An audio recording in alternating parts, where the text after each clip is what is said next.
Now that Gary Johnson has managed to reach 13% support nationally in the most recent CNN poll, some of the staunchest Never Trump advocates are starting to look at a third-party option.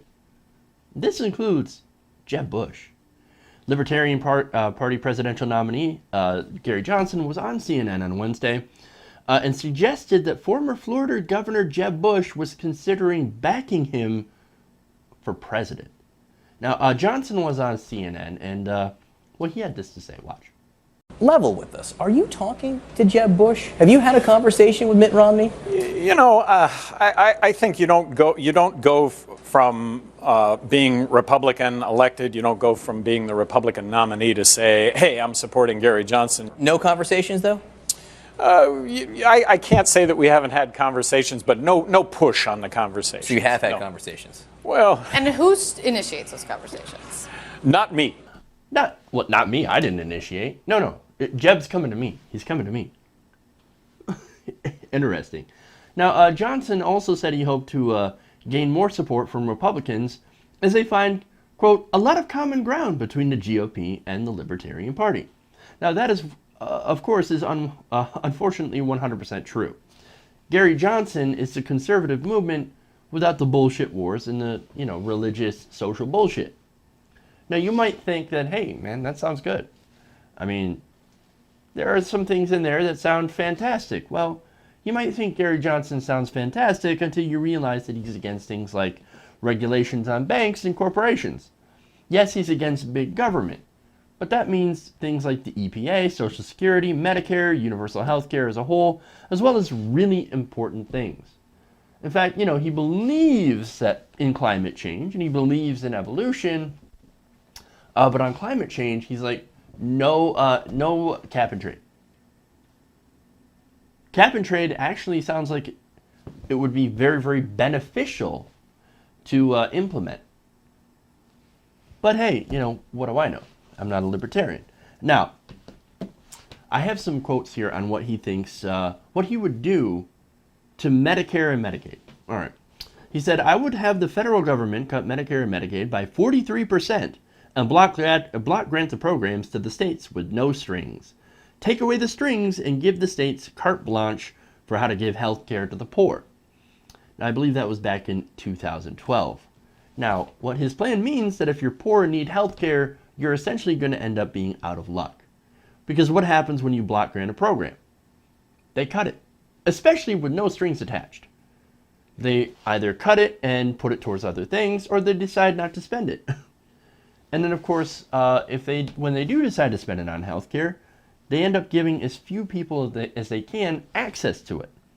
And with 31 governorships under Republican control, you'll probably end up, under Gary Johnson, with millions of poor people without any access to healthcare. So how about Medicare for all, right? What does he think about Medicare for all? So that's actually something that's pretty popular with Americans, with progressives. He said, quote, government has never managed any segment of the economy successfully. To expect that it can't do so for our health care, one of the largest segments is insanity. Government simply cannot fulfill that mission. Rather, real competition, freedom to innovate, and a working marketplace will provide Americans with the health care they want and will demand. Basically, what we had before government-run health care like Medicare and Medicaid. Now, for the average rich white guy, okay, hey, that's pretty good, right?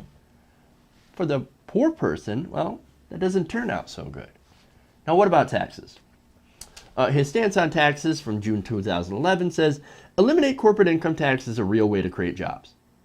Oh, so cut taxes for the rich and corporations, and suddenly jobs. Well, we've been doing that for quite a long time. We don't really have that many more jobs. He also said in May 2011, lower the tax burden, eliminate corporate taxes, just in case you weren't sure. Oh, so basically the result of that is helping pretty much the super rich. Well, what about education? Well, first he'd eliminate the Department of Education. Not only that, but he supports school vouchers. In fact, he advocated giving a $3,500 voucher for every K-12 student. Now, some people think, well, I'm okay with vouchers. It's about choice. I mean, we should have school choice. Well, the problem here is that Republican politicians often get bribes from for-profit schools that will then go on to defund public schools to the point of where they're broken. They then offer these for-profit private schools, they take that voucher, and they take that money that they did fund public school with, and they turn it into that voucher. So that the corporation makes money, and a lot of people are screwed out of an education. Basically, it's a blueprint to privatizing public education. And if they do you think they'll continue giving everyone a voucher? They say, well, everybody gets a voucher for $3,500. Okay, well, when you do that, and there's an economic downturn, what do you think is going to happen?